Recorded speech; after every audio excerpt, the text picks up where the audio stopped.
So today we will see about the employee cost control. What is the labor cost control or employee cost control? Okay. So what is the employee cost? Employee cost is a cost associated with human beings. Okay. Any payment made to the employees, workers, laborers of an organization will be coming under employee cost. So this is the first thing you have to understand. Employee cost is a cost associated with the human beings. So it is directly related to the human behavior. So to control employee costs, you should properly understand the human behavior. Okay. So employee cost control means control over the cost incurred on the employees. Now, very important, employee cost control does not imply that wages of each employee should be kept as low as possible. Okay, because it is not desirable also and not practical also that you should keep your wage of employee very low. It is not desirable. So what does employee cost control means? Employee cost control means you should keep your wages per unit of output as low as possible. Now, how you can achieve this? If you increase your output, units of output, your cost per unit will be reducing. Suppose your employee cost per annum is 10 lakh rupees.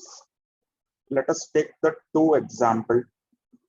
In one case, your laborers are producing 1 lakh units during the year. So what will be the employee cost per unit? 10 lakh divided by 1 lakh. Okay. So your cost per unit is coming how much? 10 lakh divided by 1 lakh. What is the cost per unit? 10 lakh divided by 1 lakh.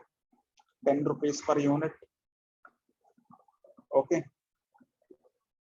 So this is the first case we have seen. So if your total employee cost during the year is 10 lakh of a business and it is producing 1 lakh units.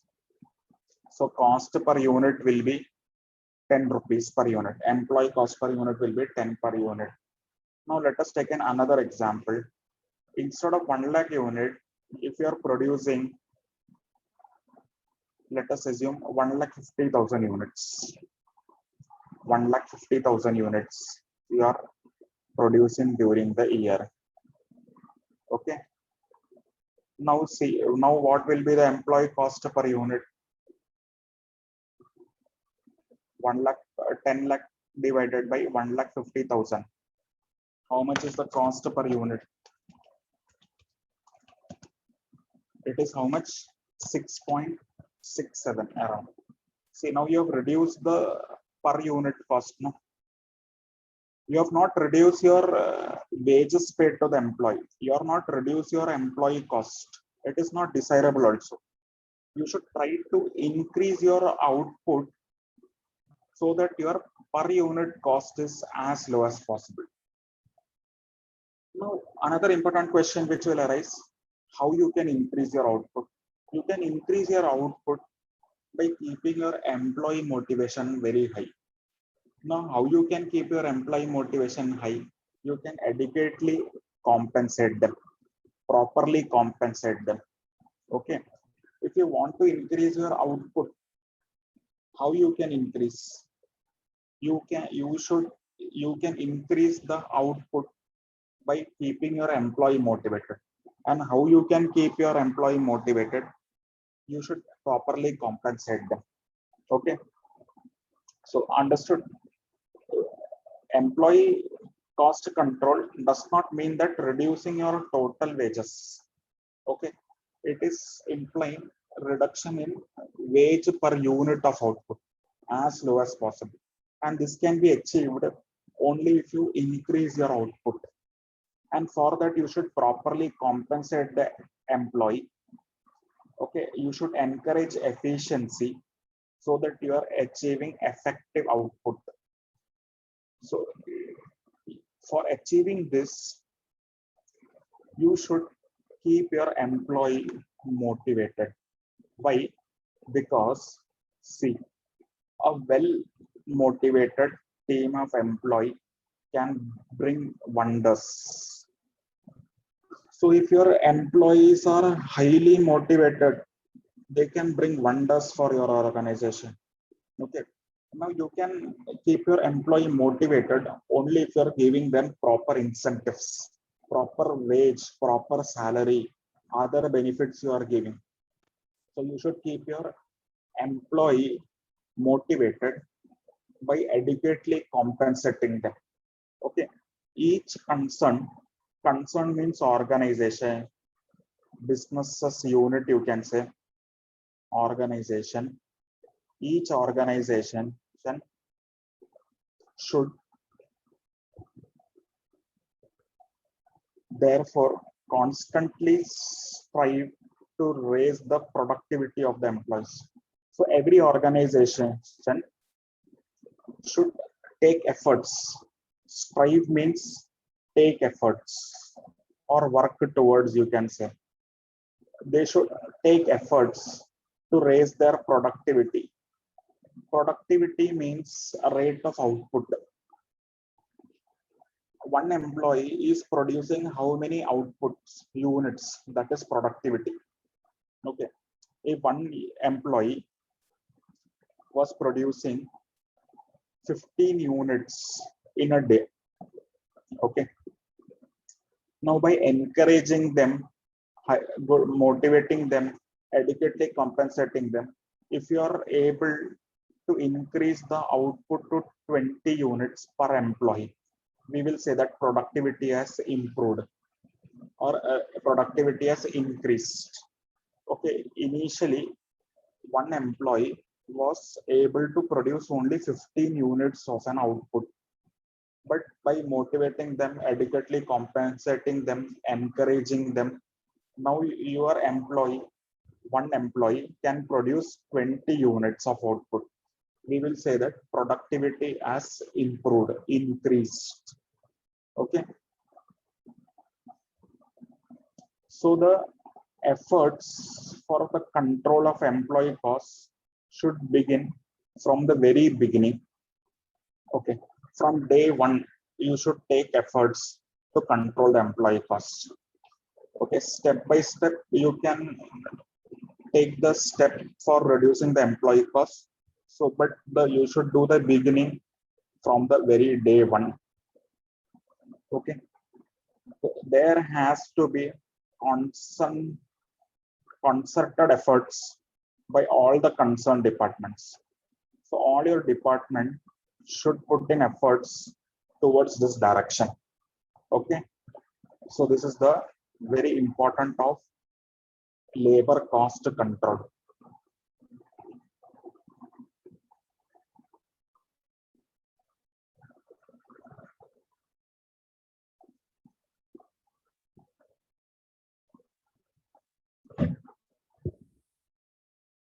So now we will understand the incentive system.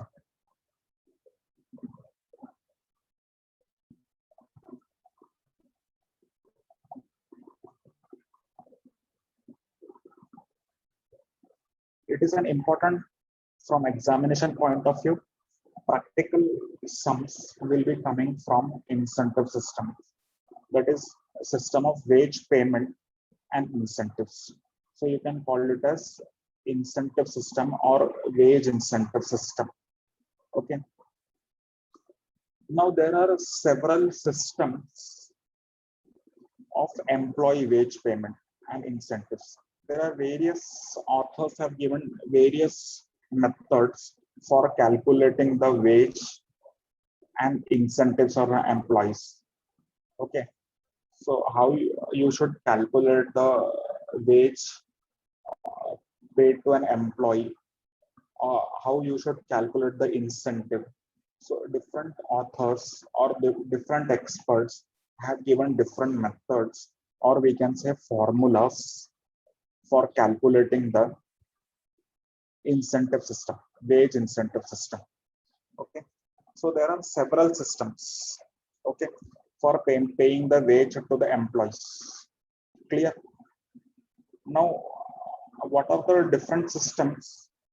Two broad classification is time-based system and output-based system. Okay, you can pay wage either based on time, or you can pay either based on output of your employees. So time-based system and output-based system, these are the two main categories of an as a wage system. Okay, we will understand one by one. So wage system means, just understand, it is the method for calculating the wage and incentives paid to the employees. Wages and incentives, how much you should pay to the employee, this we can calculate using various formulas or methods. Okay, so one by one we will understand. From this, practical question will come from examination. So first we will understand the time-based system. Time-based system or time rate system. So what is a time rate system? Under the system, the workers are paid on time basis. Okay. Suppose if a worker is working for 8 hours a day, he will be paid on basis of the number of hours. Okay. Or it can be based on hour, it can be based on day, it can be based on week or month, etc. Okay. So time system is a system followed by your company if you pay the workers on time basis. For example, simple understanding we will take. Suppose your company policy is to pay workers rupees 50 per hour. Okay, this is the company policy which says that you will be paying your worker 50 per hour. Suppose on a particular day your labor worked for 5 hours. So how much you will pay? 50 into 5, 250 rupees. Okay, this is a time system based on the number of hours or day, week, month they are working. You will pay the wage to the workers. So it will be related to the time base or time rate system. Here there is no relation with output. Correct. Here whatever wage you will pay, it will be related to the time. Okay. If you will pay 50 rupees per hour, okay, and your worker has worked for 8 hours, so how much you will be getting? 400 rupees. So like that you will decide.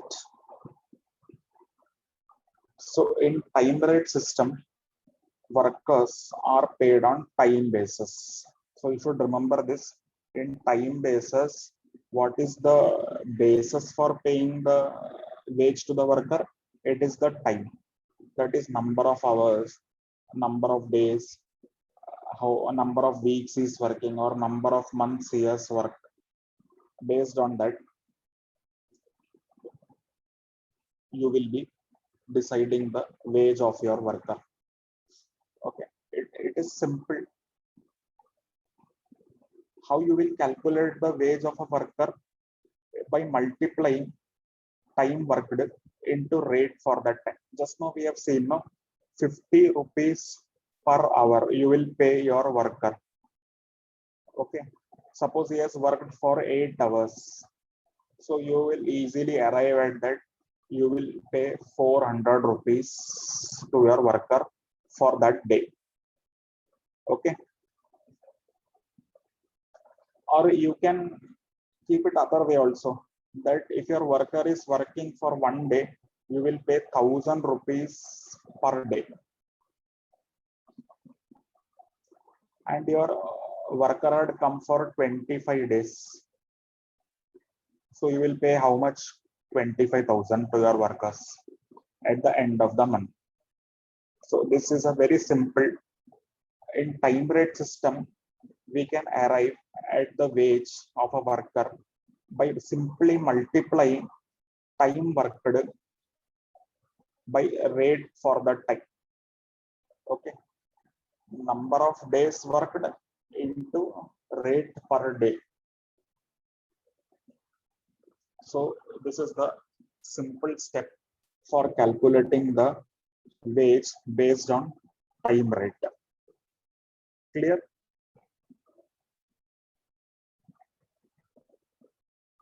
So we can do the practical illustration in this.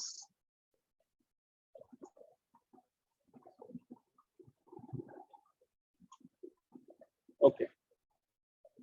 Before that, you write down the formula, give the heading wage incentive system or system of wage payment,